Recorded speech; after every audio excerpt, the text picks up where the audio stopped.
menangis sampai basah janggutnya kerana takut kan siksa kubur itu. Bila dia berhenti atas kubur, menangis ia hingga basah janggutnya. Maka dikata orang baginya, engkau sebut syurga dan neraka, maka tiada engkau menangis. Tiada menangis engkau. Tapi engkau menangis daripada ini. Kamu bila sebut neraka tak ada pula menangis, sebut syurga tidak menangis, tapi bila kubur menangis. Kamu ngapa? Tanya orang berdek. Maka katanya bahawasanya Rasulullah sallallahu alaihi wasallam bersabda, innal qabra awwalu manzilin min manazili al-akhirah wa inna ja minhu fama ba'dahu aisaru minhu wa illam yanju minhu fama ba'dahu asyarru minhu. Bahawasanya kubur itu permulaan tempat perhentian. Tempat kita mula-mula berhenti di kubur lah. Tapi bukan itu destinasi kita, bukan itu matlamatnya. Kubur tu bukan matlamat kita, itu tempat perhentian yang pertama aja. Lepas itu akan pindah dari kubur ke mana? Ke padang mahsyar. Sampai ke padang mahsyar, berlega-lega di situ. Kena hisab, kena timbang, kena cek satu-satu. Lepas itu sampai ke titik siratal mustaqim. Lepas itu menyeberangi titik siratal mustaqim. Kalau berjaya ke mana?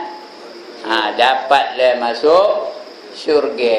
Syurga tak betul ya? Syurga. Kalau gagal, jatuh ke mana? Ke dalam, dah pandai nampak mana dia jadi. Bunyi dia, suara dia tu ada. Jatuh ke dalam neraka. Itu dia kubur ya. Sebab itu menangis Sayyidina Uthman. Kerana itu perhentian yang pertama. Kubur itu permulaan tempat perhentian daripada beberapa perhentian akhirat. Akhirat ni banyak apa tempat perhentiannya. Maka jika sentosa seseorang daripadanya, maka barang yang kemudian daripadanya terlebih mudah daripadanya. Dan jika tiada sentosa daripadanya, maka barang yang kemudian daripadanya terlebih jahat daripadanya. The first stop itu kubur. Itu perhentian yang pertama. Kalau selamat dia di perhentian yang pertama, itu yang kalian tu mudah je, senang, selamat saja. Tapi kalau mula-mula lagi dah kena pelupur, itu tanda dia akan menderita selepas itu. Perhenti yang kedua, perhenti yang ketiga, perhenti yang ketiga, yang keempat, sampai dia masuk dalam neraka. Tapi kalau selamat, ditanya boleh jawab, ditanya boleh jawab, ditanya boleh jawab, apa kata mereka? Tidurlah kamu di dalam kubur kamu ini laksana seorang mempelai. Macam mempelai. Tak ingat kan masa jadi mempelai tu? Siapa tak ingat jadi mempelai dulu? Jadi ingat ke tak? Takkan tak ingat, buat berdoa ke tak ingat lupa, takkan lupa, buat berdoa aja lupa. Masa jadi mempelai dulu, on your first wedding night, masa itu lena ke tak lena tidur? Ya Allah tak jawab je meh. Azam, lena ke tak lena tidur? Macam mana? Tak sah? Selasa? Kalau lena tidurnya, bingunglah jawabnya. Itu malam pertama. Takkan lena tidur, sedar-sedar dah siang aja. Begitulah orang jadi mempelai. Macam itulah orang dalam kubur tu. Berbagai-bagai nikmat yang didapatinya sehinggalah hari kiamat. Sedar-sedar hari kiamat aja, tak sedar pun. Rasa semalam menjadi tidur dalam kubur tu.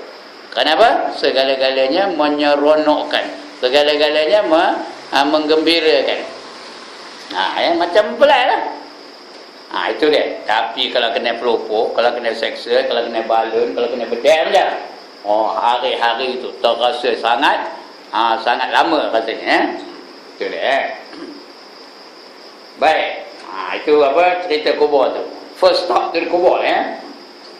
Kalau selamat, kalau sentosa dari pertama tu, maka yang akhir tu sentosa. Di kubur pun sentosa, di mahsyar pun sentosa, di titik sirat pun sentosa, bila mizan pun sentosa. Dan lebih-lebih lagi bila masuk syurga dah tentu aja selesai, ya.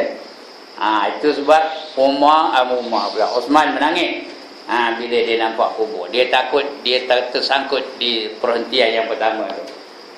Kemudian kubur tempat persinggahan yang pasti. Semua akan pergi ke kubur. Pasti semua akan pergi ke kubur. Kubur tu tak tentulah. Mungkin kubur betul-betul macam kubur belakang kita ni. Mungkin kubur tu perut rimau. Mungkin kubur tu dalam perut ular. Mungkin kubur tu di dalam lautan. Kita tak tahu. Tapi kubur juga namanya. Macam MH370 tu jatuh entah ke mana-mana. Kalau dia betul-betul dah mati, kubur tu. Dalam lautan ke, dalam lautan India ke, lautan Hindi tu ke, di mana-mana lah. Itu namanya kubur, pasti tu. Sabda Nabi sallallahu alaihi wasallam, al-qabru manzilu la yudda fihi minan nuzul. Kubur itu tempat perhentian, tak dapat tiada daripada berhenti daripadanya. Semua akan berhenti di kubur, tak dapat tiada, semua akan pergi. Semua tuan-tuan, puan-puan, saya semua sekali akan berada di dalam kubur. Lambat laun, cuma belum sekarang. Akan datang, kita akan masuk dalam kubur. Tak kira lah, orang semua tengok saya, dia lah dulu kata, dia tua kata. Ni je lah pun, saya lah dulu, agaknya lah. Tapi ada lagi yang tua daripada saya. Tapi bukan tentu yang tua dulu. Mati ni ada ke rukun? Ada rukun ke mati? Yang pertama rukun mati adalah tua, ada? Mana ada rukun? When your time comes, out you go. Itu kubur, Bila sampai masa kamu, out dah kamu. Bila tak sampai masa, tak ada dah out. Itu dah kubur, tempat persinggahan yang pertama. Itu dia perhentian, tempat perhentian. Tak dapat tiada daripada berhenti daripadanya. Semua orang akan kena berhenti di kubur. Lepas itu baru hari kiamat. Dah mati semua, baru di kiamat kena Allah dunia ni atau alam ni. Lagi sabda Nabi sallallahu alaihi wasallam, "Idza mata ahadukum uridu alaihi maq'aduhu bil ghadati wal 'ashi. In kana min ahlil jannati fa min ahlil jannati. Wa in kana min ahlin nari fa min ahlin nari. Yuqalu hadza maq'aduka hatta bai'asaka Allahu ilaihi yaumal qiyamah."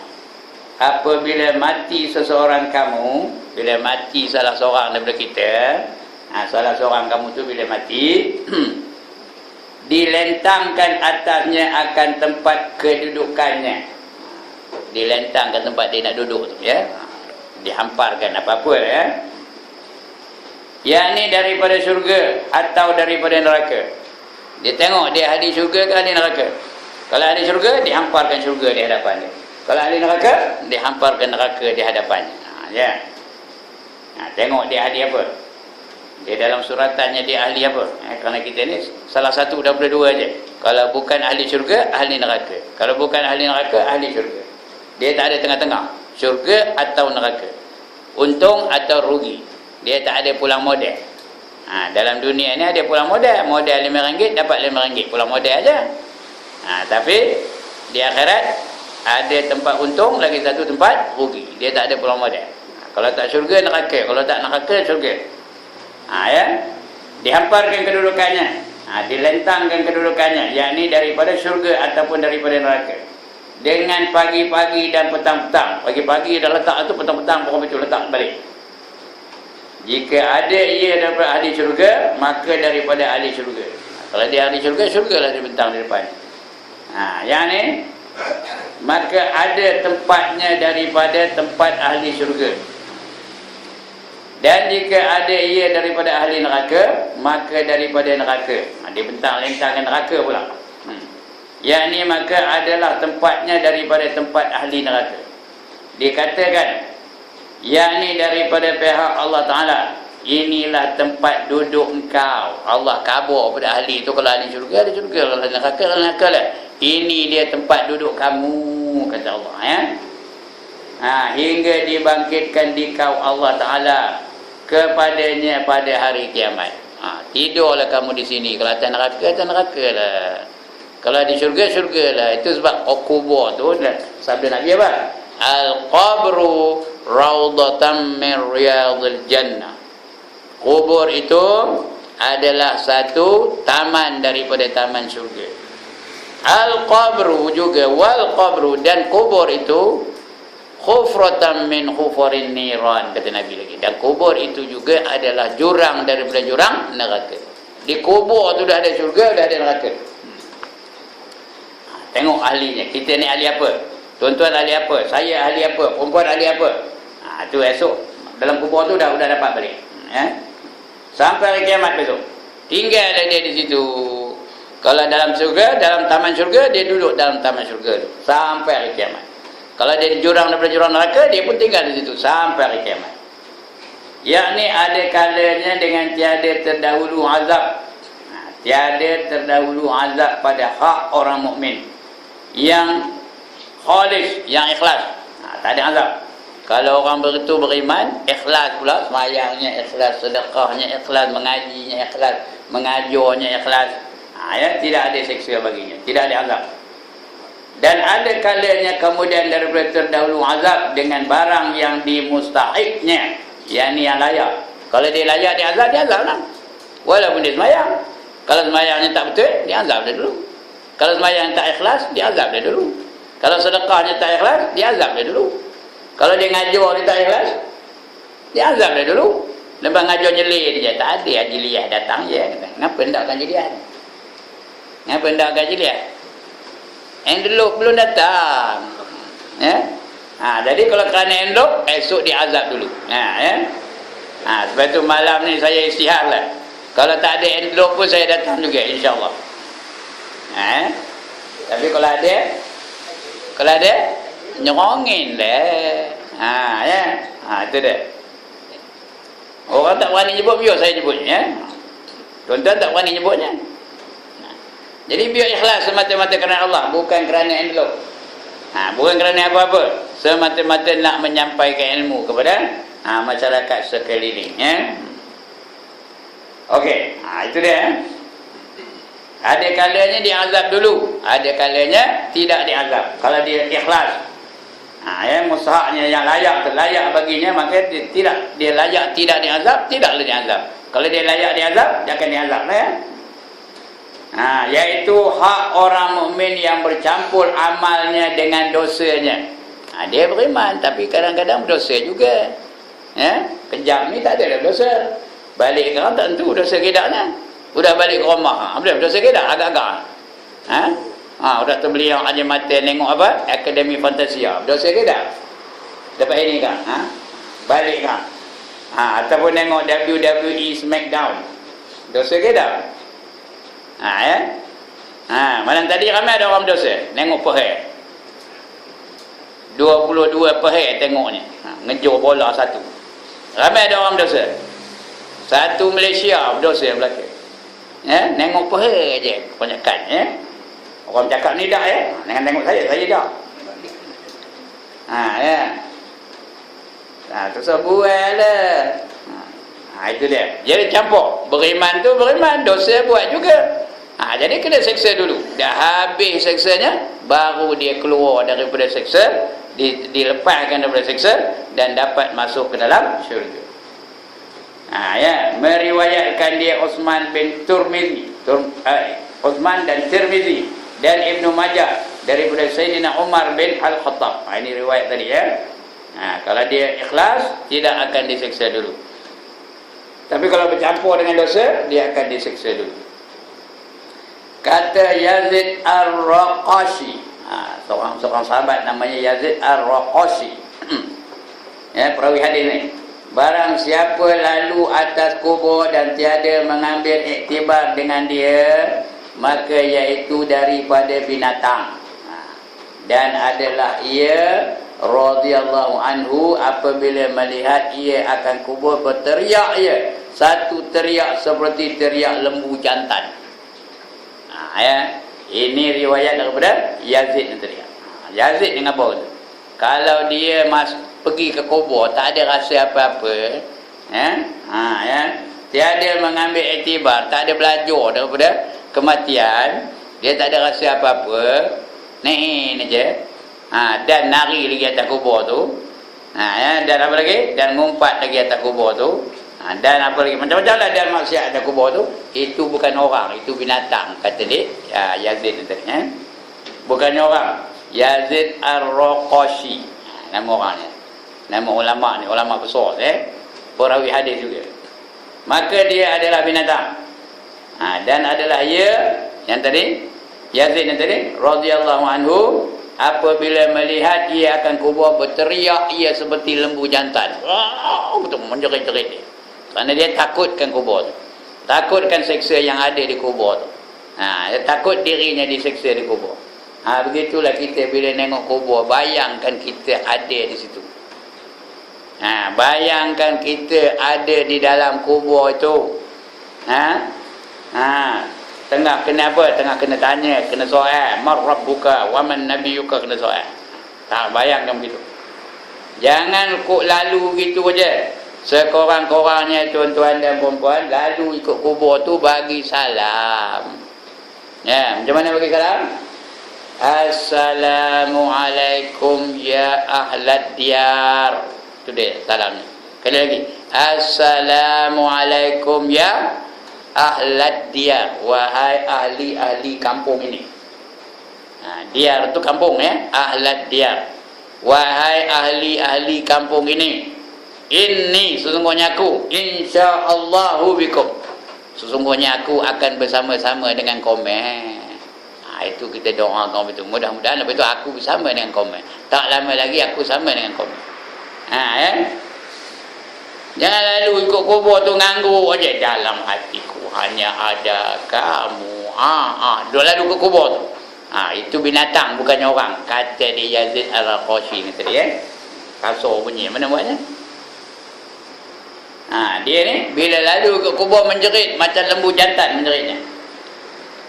Dan riwayat dari Qurtubi rahimahullahu taala bahawasanya Rasulullah sallallahu alaihi wasallam bersabda, barang siapa ziarah akan kuburku adalah aku baginya syahid dan mensyafaatkan, dan barang siapa mati dalam salah satu daripada dua haramain, yakni tanah haram Mekah dan haram Madinah, mana-manalah, dibangkitkan dia oleh Allah Ta'ala pada hari kiamat daripada orang yang sentosa, garanti sentosa, garanti selamat, garanti tidak diseksa nanti kalau mati di Madinah atau mati di Mekah. Itu namanya haramain, dua tanah haram, satu tanah haram Mekah, lagi satu tanah haram Madinah. Itu sebab kita bercita-cita nak pergi ke Mekah dan Madinah, kok mau mati di situ. Tapi jangan bunuh diri pula, tak boleh. Takut mau mati di situ. Kalau dapat rezeki mati di situ, dia digaranti sentosa daripada seksa kubur, sentosa di mahsyar, sentosa di akhirat. Orang yang mati. Syaratnya beriman dengan orang soleh lah. Kalau mati kafir tak ada juga. Abu Lahab mati di mana? Mati di Mekah tapi adakah dia sentosa? Tak. Abdullah bin Ubay mati di mana? Di Madinah. Adakah dia sentosa? Tak. Abu Jahal mati di mana? Dalam perang Badar. Mati di Mekah juga. Tak ada sentosa. Syarat beriman dia Muhammad soleh. Lepas sentosa ia daripada segala azab.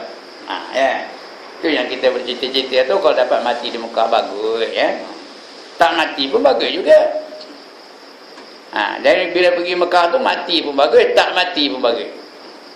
Jadi kalau pergi Mekah mesti ziarah kubur Nabi. Jangan lupa pergi Madinah untuk menziarahi kubur Nabi. Kerana Nabi kata, apa tadi? Barang siapa lalu atas kubur, bukan itu. Barang siapa ziarah akan kuburku, siapa ziarah akan kubur Nabi, adalah aku baginya syahid, aku menyaksikan dia ziarah tu. Dan mensyafaatkan dia, esok dapat syafaat dari Nabi. Ndak kata ndak syafaat Nabi ni. One more time. Tak ke tak ndak syafaat Nabi. Kita harapkan syafaat Nabi lah, bukan nak mengharapkan ibadat kita. Ibadat kita berapa sangat. Yang kita harapkan ialah syafaat daripada Nabi, ya.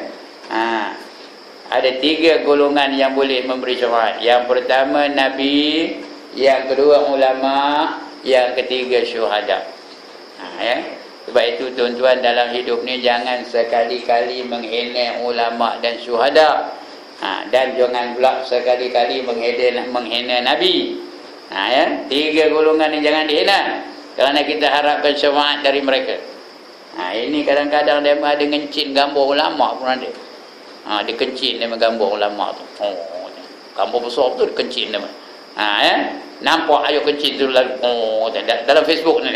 Saya tengok dalam Facebook ni. Tahu ke dia main apa benda Facebook? Dia main ada tak komputer di rumah? Tak ada. Carilah komputer. Ya. Cari Facebook. Gambar ulama dikencin dia mah. Tidak kena takut esok tak dapat syafaat dari ulama. Ulama yang muktabar pula tu, ulama yang diakui. Ini dah menghina ulama. Dan yang kedua menghina orang mati syahid. Yang itu kita tak tahu siapa yang mati syahid. Tapi elok kita memuliakan orang yang mati syahid. Tapi yang pertama, anbiya, nabi-nabi. Jangan kita menghina nabi-nabi. Tapi Nabi tak ada lah kita nak hina, kita tak tahu pun. Ulama ramai orang menghina. Sebab itu kita kena memuliakan ulama. Ya. Jangan tengok saya, tak payah muliakan saya bukan ulama, saya cikgu je. Ya. Ulama yang betul-betul. Yang ada qualification, yang ada kedudukan, yang ada apa? Kelulusan. Muliakan mereka, jangan sekali-kali menghina mereka. Ya. 3 golongan. Salasun yafa'u yaumal qiyamah. 3 golongan yang memberi syafaat di hari kiamat nanti. Al-anbiya'u wa ulama'u wa syuhada'u. 3 golongan yang boleh memberi syafaat di hari kiamat. Yang pertama al-anbiya, nabi-nabi. Yang kedua wal ulama. Ulama tu nombor 2 dari nabi tau. Yang ketiga baru syuhada. Ulama dulu baru syuhada. Baru orang mati syahid. Itu dah tingginya pangkat ulama dibandingkan dengan yang bukan ulama. Itu dia. Kita hendakkan syafaat dari Nabi dan juga dari ulama dan dari apa? Dari syuhada. Janji tu. Sebab itu siapa pergi Mekah mestilah pergi ke Madinah. Kerana di sana di sana terdapat kubur Nabi. Semayang di Madinah tu. Bila kita baca Assalamu alayka ayyuhan nabiyyu wa rahmatullahi wa barakatuh. Tak terasa kan tuan-tuan yang dah pergi ke Mekah tu?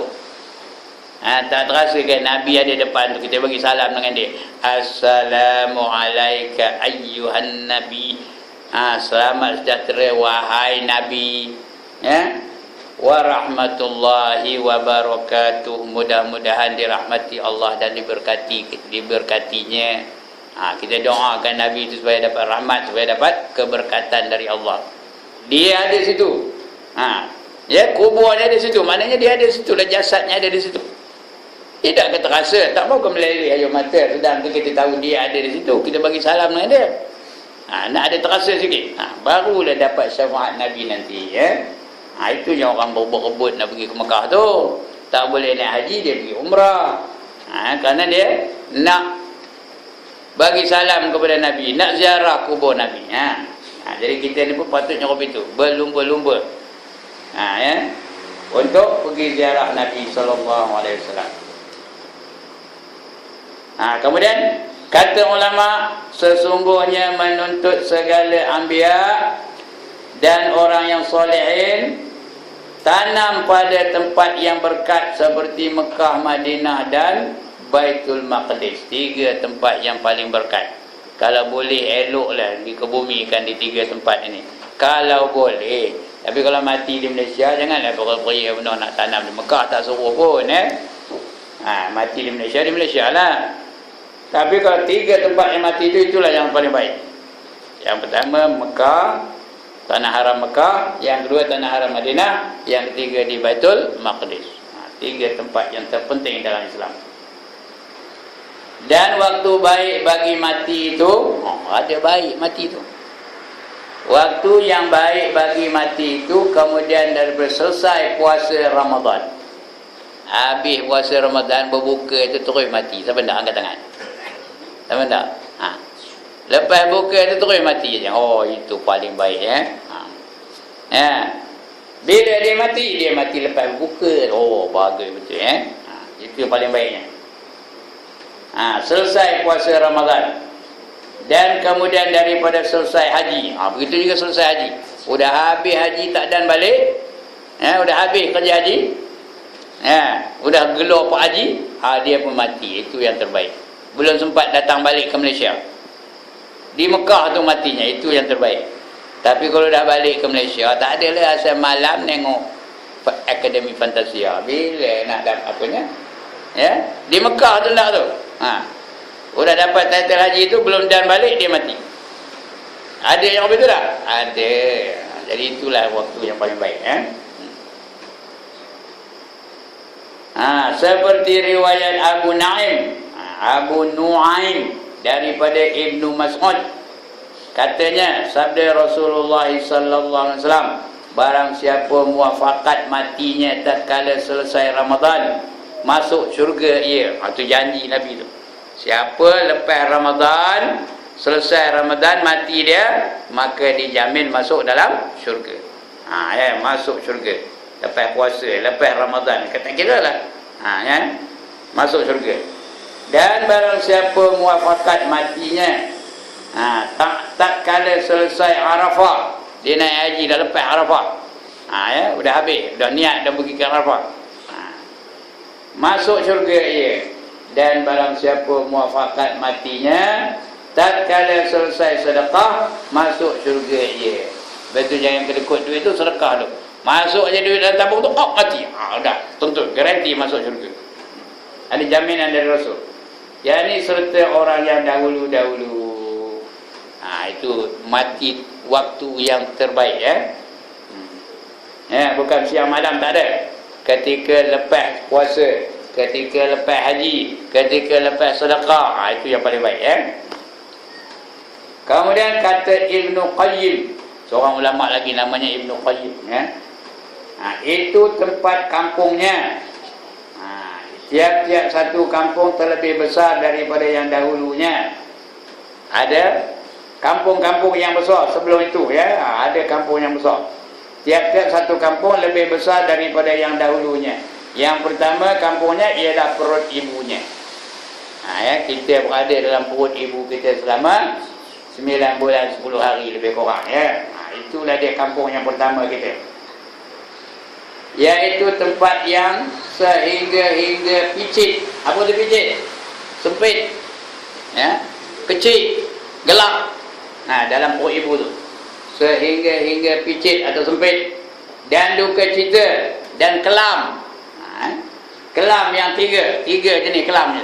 Segala-galanya picit, kelam, sempit. Itu Itu yang pertama.